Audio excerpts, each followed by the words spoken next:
Sénégal, une crise d'une violence inouïe frappe la communauté LGBTQI+.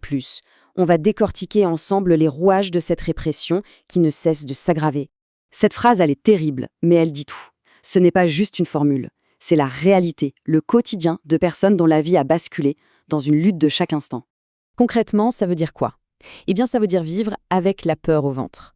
La peur des arrestations, la peur de la violence de la foule, et cette fameuse mort sociale, c'est-à-dire être effacé, rejeté de tout, devenir un fantôme. Cette peur, elle ne sort pas de nulle part. Elle est le fruit d'une véritable traque, organisée et populaire à la fois.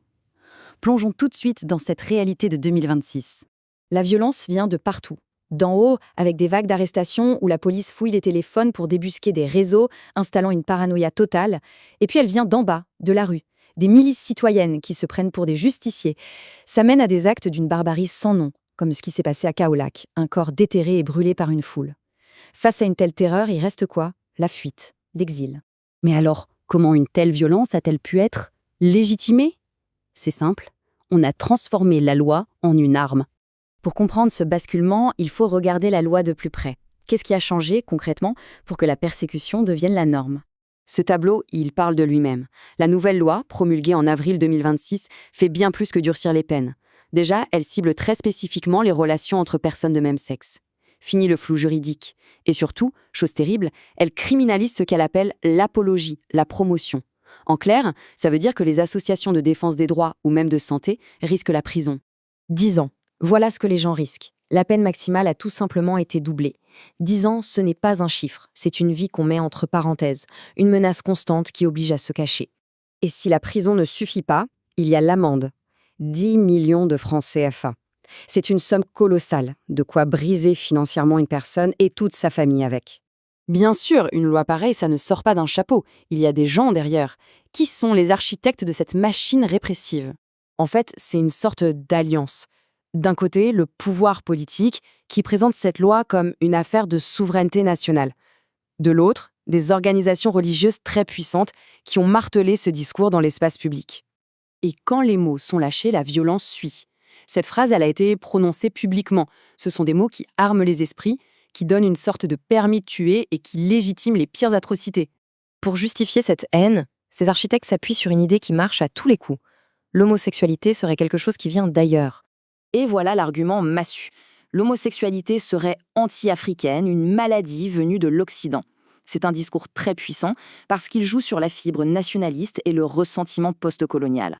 Sauf que, quand on regarde l'histoire, la vraie, on se rend compte que c'est faux. L'anthropologie nous montre une réalité bien plus complexe, avec une multitude de pratiques et d'identités qui existaient bien avant l'arrivée des colons. Des peintures vieilles de 4000 ans au Zimbabwe, les maris féminins au Bénin, les preuves sont là. Prenons juste cet exemple, les Yan Daoudou au Nigeria. C'est la preuve que des rôles sociaux pour des hommes considérés comme féminins étaient totalement intégrés dans certaines sociétés. Ce n'est pas un concept importé, c'est une réalité locale qui a été balayée. Et c'est là qu'on arrive au plus grand des paradoxes. L'ironie la plus totale de cette histoire, c'est que le véritable héritage colonial, ce ne sont pas les identités LGBTQI+, ce sont précisément les lois qui les condamnent. Ce sont les colons qui ont importé ces articles du Code pénal. Aujourd'hui, cet héritage colonial est en train de diviser profondément le continent. La voie choisie par le Sénégal est loin d'être la seule. En fait, on voit se dessiner deux Afriques totalement opposées sur cette question. Et cette carte montre bien la fracture. D'un côté, un bloc répressif, avec des pays comme le Sénégal ou l'Ouganda qui s'enfoncent dans le durcissement. Et de l'autre, un bloc où les tribunaux, comme en Namibie ou au Botswana, sont en train de faire le ménage et d'abroger ces vieilles lois coloniales. Alors, quel est le coût de ces stratégies de la répression? Parce que les conséquences vont bien au-delà du sort des victimes directes. Le premier impact, et il est catastrophique, c'est sur la santé publique. Quand on criminalise des populations entières, elles entrent dans la clandestinité. Elles n'osent plus aller se faire dépister ou soigner. Résultat, la lutte contre le VIH, par exemple, recule de plusieurs décennies. La peur de la police devient plus forte que la peur de la maladie. Et puis, il y a la géopolitique. Il ne faut pas être naïf. Une loi comme celle-ci, c'est aussi un outil diplomatique. En se posant en défenseur des valeurs traditionnelles, certains gouvernements envoient un signal.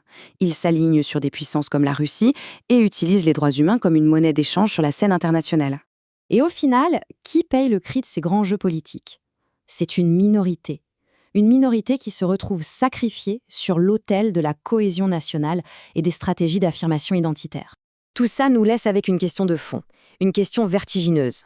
L'affirmation de la souveraineté d'une nation doit-elle vraiment, forcément, se payer par le sacrifice de la dignité humaine la plus élémentaire ?